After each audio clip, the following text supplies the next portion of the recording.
Party Crasher Alert. Understanding uninvited guests in English. Hello, everyone. Welcome to our English language learning channel. Today, we're going to explore an interesting and fun phrase you might come across in English: Party Crasher Alert. This phrase is not only colorful but also packed with cultural nuances. Stay tuned as we dive into its meaning, usage, and how you can use it in your own conversations. Party Crasher Alert is a phrase used to signal that an uninvited guest has arrived at a party or event. The word alert is used here to draw attention to the unexpected presence of someone not originally included on the guest list. It combines a sense of urgency with a hint of humor, depending on the context. Let's dissect this phrase to understand its components better.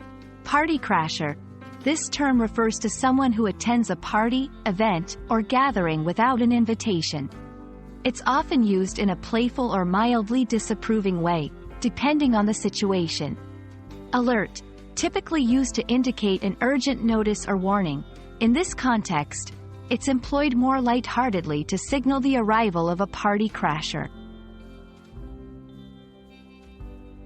You can use Party Crasher Alert in informal settings among friends or in social gatherings to add a touch of humor to the situation. It's not used in formal contexts.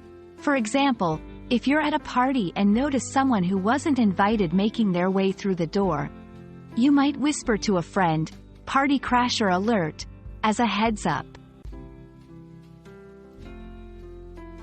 Understanding the cultural context is crucial.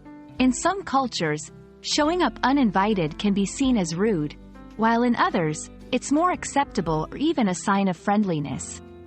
The term party crasher might carry different connotations based on these cultural norms, so it's important to use this phrase with sensitivity to the social setting and cultural background of your audience. We hope this video has shed some light on the fun and quirky phrase, Party Crasher Alert. English is full of such colorful expressions that add depth and humor to everyday conversations. Remember, language learning is not just about grammar and vocabulary but also about understanding the cultural nuances that make communication truly rich. Thanks for watching, and we look forward to bringing you more insights into the English language. Happy learning!